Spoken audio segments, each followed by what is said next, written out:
호미에서 스마트팜까지. 저는 한수연입니다. 올해 65살 한국 대기업 임원으로 30년을 일하다 5년 전 모든 것을 접고 미국 오리건주의 작은 농장으로 이주했습니다. 기업의 치열한 경쟁에서 벗어나 자연과 함께하는 삶을 꿈꿨죠. 처음에는 모든 것이 낯설었지만 이제는 작은 텃밭에서 채소를 기르고 닭을 키우며 소박한 삶을 살고 있습니다. 그날도 평소와 다름없이 텃밭에 나가 잡초를 뽑고 있는데 문득 어릴 적 할머니가 호미로 텃밭을 가꾸시던 모습이 떠올랐어요. 그때 한국에 살고 있는 친구 미영이 전화했습니다. 수연 씨, 뉴스 봤어? 우리나라 농기구가 미국에서 대박이래. 통화를 마치고 검색해보니 정말 한국산 농기계와 전통 농기구가 미국에서 인기를 끌고 있다는 기사가 많았습니다. 대동공업과 LSM 트론의 트랙터 판매량이 급증했고 심지어 호미와 나까지도 아마존 베스트셀러에 올라 있었어요. 미국 농부들이 열광하는 한국산 농기구의 비밀이라는 기사는 한국 농기구의 인체공학적 설계와 효율성, 수백 년간 이어져 온 장인 정신을 높이 평가했습니다. 창밖을 바라보니 내 텃밭에 놓인 낡은 미국산 괭이가 눈에 들어왔어요. 우리 고유의 농기구가 이곳 미국 대지에서 인정받고 있다는 사실이 묘한 자부심으로 다가왔습니다. 이참에 나도 한번 써봐야겠군. 다음 날 인근 PTRSONS 팜 이기프먼트로 향했습니다. 가게에 들어서자 마이크라는 직원이 다가왔어요. 한국산 트랙터가 있다고 들었는데요. 혹시 볼 수 있을까요? 마이크는 DAEDONG라는 로고가 박힌 빨간색 소형 트랙터를 보여주었습니다. 이게 요즘 우리 가게에서 가장 잘 나가는 모델입니다. 미국 전역에서 인기를 끌고 있어요. 트랙터에 앉아보니 의자가 제 체형에 완벽하게 맞춰졌어요. 마이크는 이 트랙터의 특별한 점이 인체공학적 설계에 있다고 설명했습니다. 미국산 트랙터들은 대형화와 고출력에 초점을 맞추는 반면 대동 트랙터는 사용자 편의성과 안전을 최우선으로 한다는 거였죠. 트랙터를 직접 운전해보니 제가 예전에 타봤던 미국산 트랙터와는 확연히 달랐습니다. 핸들은 가볍게 돌아갔고 변속도 부드러웠으며 좁은 공간에서도 민첩하게 회전이 가능했어요. 마이크는 스마트 관리 시스템을 통해 연료 소비량, 엔진 상태, 작업 효율성까지 모니터링할 수 있다고 설명했습니다. 가게 안쪽으로 들어가자 호미와 괭이, 그리고 빨간 고무장갑까지 한국에서 흔히 볼 수 있는 농기구들이 진열되어 있었어요. 이 빨간 장갑은 우리 가게에서 가장 잘 팔리는 물건 중 하나예요. 미군들이 처음 사용하기 시작했는데 입소문을 타고 민간인들에게까지 퍼졌죠. 한국에서는 너무나 흔해 그 가치를 인식하지 못했던 물건들이 이곳에서는 특별한 대접을 받고 있다는 사실이 묘한 기분을 들게 했습니다. 마이크의 소개로 콜로라도 주립대학의 로버트 킹 교수를 만났습니다. 그는 한국 농기계 산업을 연구하는 전문가였어요. 이건 제가 최근 5년간 수집한 농기계 시장 데이터입니다. 보시다시피 한국 기업들의 성장세가 가파릅니다. 킹 교수는 한국 농기계의 성공 비결이 사용자 중심 설계에 있다고 설명했습니다. 대기업의 기술력과 전통적 농사 지식을 결합한 것이죠. 대동공업은 초기에 농부들을 직접 만나 그들의 필요와 불편함을 듣고 제품에 반영했다고 합니다.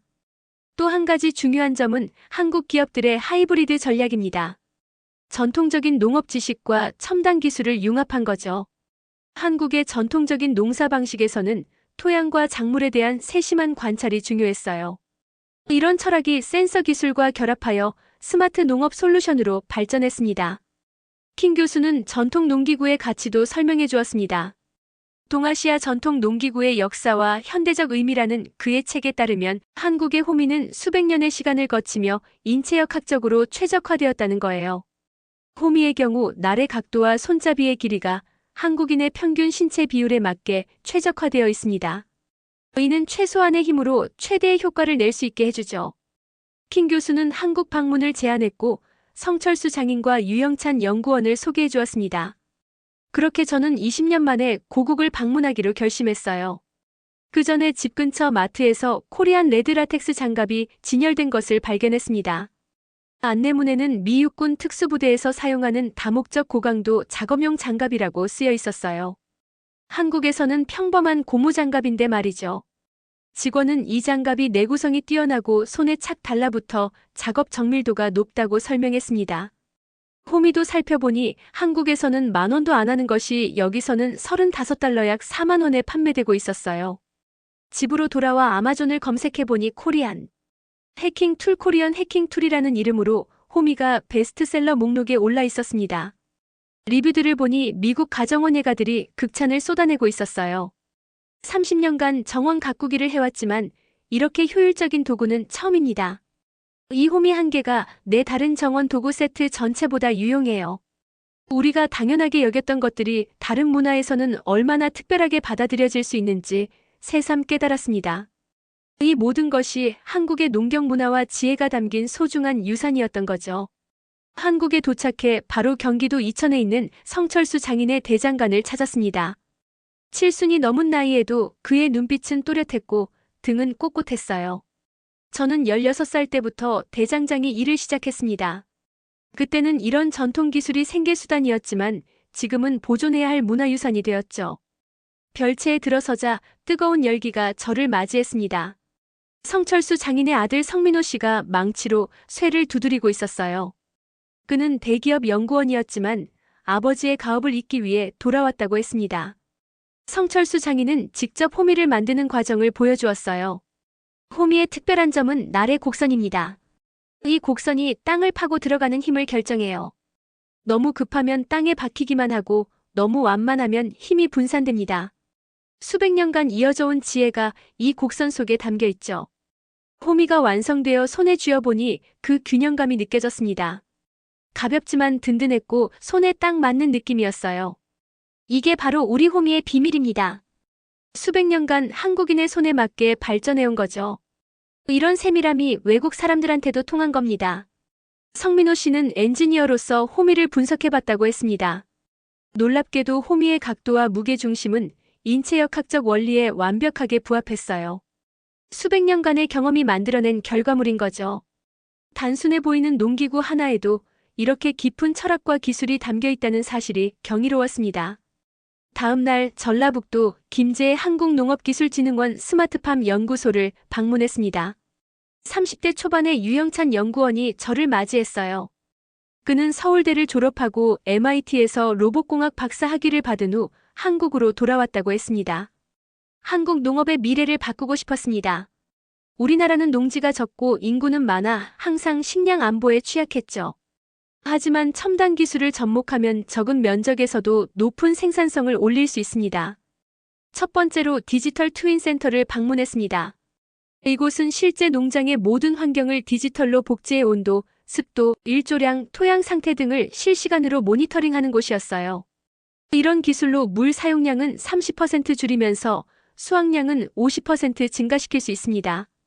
병충해도 조기에 발견해 농약 사용도 크게 줄였죠. 다음으로 본 로봇 농업 연구실에는 다양한 형태의 농업용 로봇들이 있었습니다. 놀랍게도 로봇의 집게 부분은 호미 형태를 본떠 만들어졌다고 해요. 우리는 전통 농기구의 형태와 원리를 연구해 로봇 설계에 적용했습니다. 호미의 곡선은 수백 년간 최적화된 형태거든요. 이를 로봇 집게의 설계에 반영했더니 과일을 손상 없이 수확하는 효율이 크게 향상됐습니다. 실제 스마트팜을 방문했을 때 놀라운 점은 농부가 보이지 않았다는 거예요. 모든 것이 자동화되어 있었습니다. 이제 농부는 단순 노동자가 아니라 데이터 분석가이자 의사결정자가 되었습니다. 기술은 그저 농부의 지혜를 확장하는 도구일 뿐이죠. 유영찬 연구원은 기술을 도입할 때 농부들의 지혜를 먼저 경청했다고 강조했습니다. 그들의 경험과 직관을 AI 알고리즘에 반영하고 사용자 인터페이스도 최대한 단순하게 설계했다는 거예요. 우리의 목표는 단순히 생산성을 높이는 것이 아닙니다. 환경적으로 지속 가능하면서도 경제적으로 경쟁력 있는 농업 모델을 만드는 거죠. 유영찬 연구원의 제안으로 경상남도 창원시의 대동공업 공장을 방문했습니다.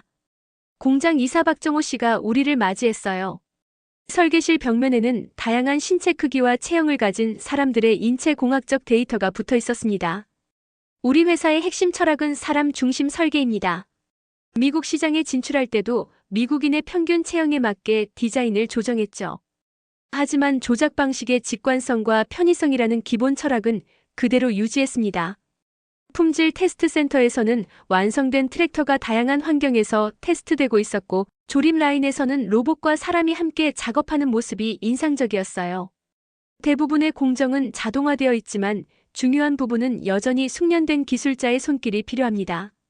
특히 엔진 조립과 최종 품질 검사는 30년 이상의 경력을 가진 장인들이 담당하죠. 공장 한켠에서는 마을 농기계라는 초소형 트랙터를 개발하고 있었습니다. 개발도상국의 작은 마을이나 공동체에서 공유에 사용할 수 있도록 설계된 것이었어요. 한국 기업의 사회적 책임감에 감동했습니다. 한국 농기계가 세계 시장에서 성공할 수 있었던 비결은 세 가지입니다. 첫째, 우리는 사용자의 필요를 깊이 이해했어요. 둘째, 품질에 타협하지 않았습니다. 셋째, 전통적 지혜와 첨단 기술을 조화시켰죠. 놀랍게도 공장 구내식당 한쪽에는 직원들이 직접 가꾸는 텃밭이 있었습니다. 농기계를 만드는 사람들이 농사에 대한 이해가 없으면 좋은 제품을 만들 수 없다고 생각해요. 모든 엔지니어는 1년에 한 번씩 농촌 봉사활동에 참여하고 실제 농부들의 피드백을 직접 듣는 시간을 가집니다. 이러한 철학이 바로 한국 농기계의 성공 비결이라는 생각이 들었어요. 사용자를 진정으로 이해하고 그들의 필요에 맞는 제품을 만들겠다는 진심이 전해졌습니다. 미국으로 돌아온 지 한 달이 지났습니다. 한국에서의 경험은 제 일상을 완전히 바꿔놓았어요. 텃밭에는 이제 한국산 호미와 괭이가, 집안에는 빨간 고무장갑이 자리 잡았습니다. 주변 농부들에게 한국에서의 경험을 이야기했고 그들의 요청으로 세미나를 열게 되었어요.